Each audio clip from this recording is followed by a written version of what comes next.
नमस्कार साथियों। उत्तराखंड में बहुत लोग स्वरोजगार करना चाहते हैं।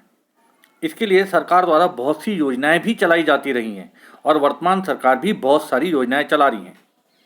आज बागवानी के क्षेत्र में सरकारी योजनाओं का विवरण हम लोग दे रहे हैं। कृपया ध्यान से पूरी वीडियो को देखें और अधिक से अधिक मित्रों तक पहुंचाने का प्रयास करें। तो बागवानी विभाग की योजनाएं इस प्रकार हैं। वैसे तो बहुत सारी योजनाएं हैं, इच्छुक व्यक्ति अपनी पसंद से किसी भी योजना का लाभ उठा सकते हैं। तो कुछ योजनाएं हैं: मधुमक्खी पालन की योजना, उद्यान घेरबाड़ योजना, बाजार हस्तक्षेप योजना, मशरूम उत्पादन एवं विपणन योजना, फसल बीमा योजना, अनुसूचित जनजाति क्षेत्रों में औद्यानिक विकास, पॉली हाउस योजना, बोरवेल की स्थापना, पौधारोपण योजना, बेमौसम सब्जी उत्पादन योजना, फल पौधशाला की स्थापना, जैविक खेती को बढ़ावा, अखरोट एवं गिरीदार फलों को बढ़ावा, खाद्य प्रसंस्करण इकाई को बढ़ावा, मसाला मिर्च प्रोत्साहन योजना, वर्मी कंपोस्ट इकाई की स्थापना, मिशन एप्पल योजना। ये सारी योजनाएं राज्य सरकार द्वारा संचालित की जाती है। बाद में मैं केंद्र सरकार द्वारा संचालित और जो जिले स्तर पे जो संचालित होती हैं उनके बारे में भी जानकारी दूंगा। तो सबसे पहले शुरू करते हैं मधुमक्खी पालन। मधुमक्खी पालन योजना के अंतर्गत 1 हेक्टेयर क्षेत्र में 4 मधुमक्खी के बक्सों की स्थापना के लिए सरकार ऋण देती है। 350 रुपये प्रति बक्से के रूप में सरकारी अनुदान मिलता है। मधुमक्खी बॉक्सों का भी वितरण किया जाता है। 10 बॉक्स प्रति मधुमक्खी वंश 800 रुपये में प्रति व्यक्ति को मिलता है। मधुमक्खी पालन का 7 दिन का ट्रेनिंग कोर्स निःशुल्क होता है, जिसमें कि 700 रुपये प्रशिक्षु के खाते में भी जाते हैं और सरकार अपनी तरफ से 350 रुपये का खर्चा भी करती है। उद्यान घेरबाड़ योजना, जैसे कि शिकायत रहती है किसानों की कि हमारे जंगली पशु जो है हमारी फसलों को बर्बाद कर देते हैं, तो बगीचों की घेरबाड़ हेतु सरकार जो है 50% की राजकीय सहायता प्रदान करती है 1 लाख रुपए तक के अनुदान के बीच में। यानी कि अगर आप 1 लाख रुपए की तारबाड़ करते हैं तो उसमें से 50,000 रुपये सरकार देगी।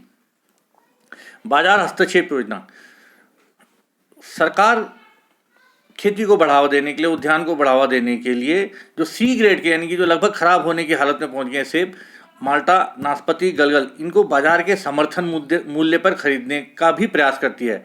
तो सरकार किस प्रकार से अपने किसान भाइयों को सहायता करती है कि उनके जो खराब फसल है, जो उनके सी ग्रेड के सेब, माल्टा, नाशपाती, गलगल इत्यादि हैं, उनको भी बाजार के समर्थन मूल्य पे भी खरीदेगी।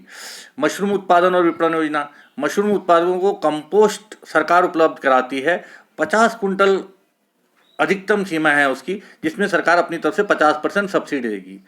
जो स्पॉन है, जो बीज है उसमें 50% सब्सिडी देती है। अधिकतम एक किसान 25 किलो ले सकता है। 7 दिन का प्रशिक्षण जो कि निःशुल्क होता है, साथ ही साथ किसान के खाते में 700 रुपये भी डाले जाते हैं।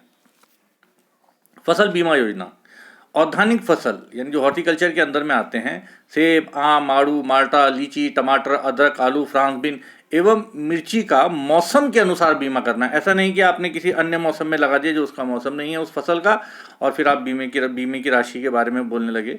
आपको मौसम के अनुसार इन सब फसलों का अगर ये खराब हो जाती है तो सरकार आपको जो बीमा होती है वो धन मुहैया कराती है। इसमें आपको प्रीमियम का मात्र 5% देना पड़ता है, बाकी केंद्र और सरकार द्वारा वहन किया जाता है।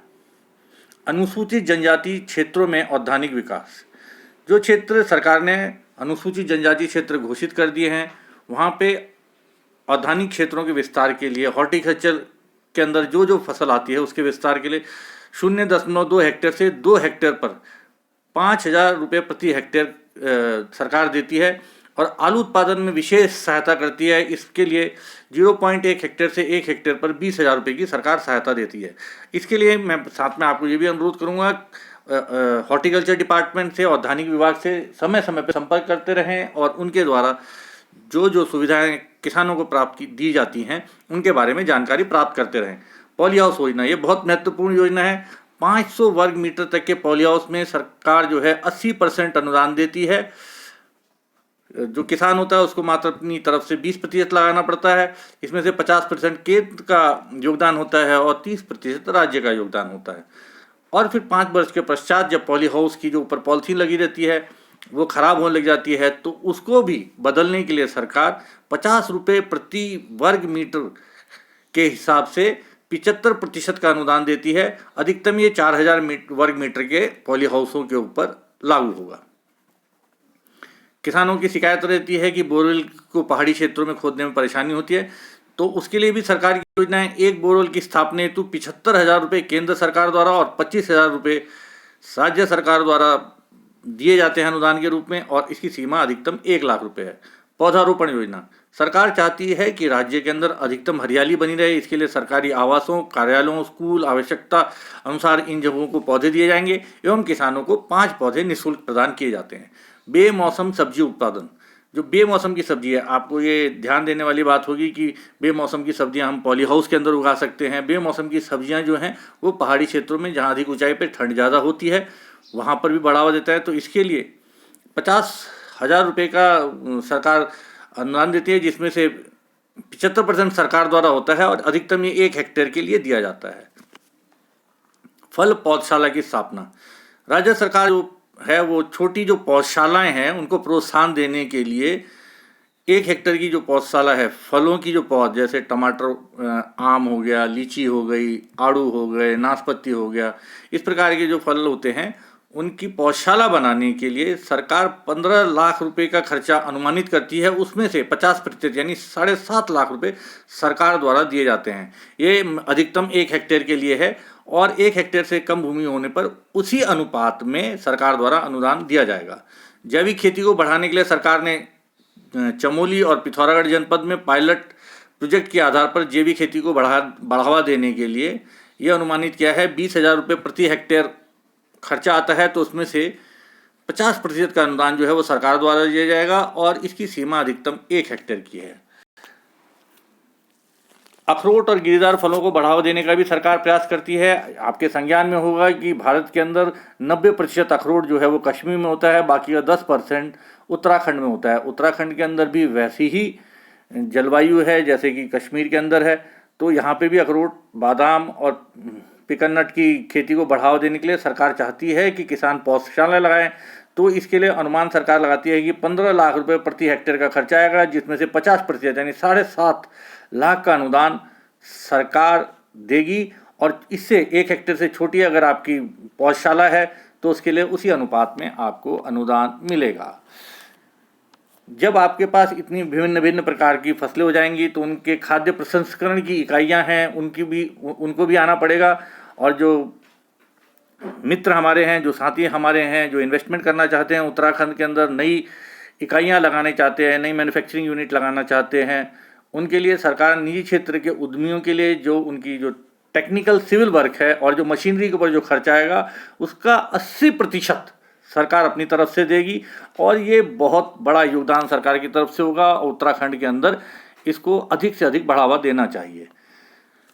सरकार ये भी चाहती है मसाला मिर्च की खेती को प्रोत्साहन मिले, तो इसके लिए सरकार जो है उच्च गुणवत्ता वाली जो लाल मिर्च है उसकी खेती के लिए प्रति क्विंटल 700 रुपये की प्रोत्साहन राशि देती है। सरकारें जैसे कि ऑर्गेनिक खेती को बढ़ावा दे रही है, उसके लिए जैविक खेती को बढ़ावा देने के लिए कंपोस्ट इकाई की स्थापना करती है, वर्मी कंपोस्ट का पिट बनता है। उसके लिए सरकार ये अनुमान लगाती है कि 33,000 में वर्मी कंपोस्ट का पिट बन जाएगा, तो उसमें से 33,000 में से 75% जो है वो सरकार की तरफ अनुदान दिया जाता है। ये एक बहुत महत्वपूर्ण योजना है, मिशन एप्पल योजना। तो प्रदेश में उच्च तकनीकी द्वारा सेब के उत्पादन को बढ़ावा देने हेतु उच्च उत्पादन वाली उन्नत प्रजाति की खेती को बढ़ावा देने हेतु किसानों को प्रोत्साहन किया जाता है। इसमें क्लोनर रूट स्टॉक भी उपलब्ध कराया जाता है। तो ये इसमें अनुमान लगाया गया है कि 1 एकड़ के लिए लगभग 12 लाख रुपए का खर्चा आएगा, जिसमें से 80% का अनुदान सरकार अपनी तरफ से देती है। तो आप देख सकते हैं सरकार द्वारा खेती के क्षेत्र में, औद्यानिक क्षेत्र के अंदर, हॉर्टिकल्चर क्षेत्र के अंदर बहुत सारी योजनाएं हैं। और जो हमारे मित्र, जो युवा साथी कोरोना के चक्कर में अभी उत्तराखंड के अंदर आए हैं, उनके लिए बहुत ही सुनहरा मौका है कि स्वरोजगार की तरफ ध्यान दें और इनमें से किसी भी योजना के बारे में जानकारी बागवानी विभाग में जाकर वहाँ से पता करें और नए उद्योग धंधों के प्रति अपने रुझान को दिखाते हुए राज्य को आत्मनिर्भर बनाने का प्रयास करें। धन्यवाद मित्रों, मैं और भी योजनाओं के बारे में शीघ्र ही आऊँगा आपके पास।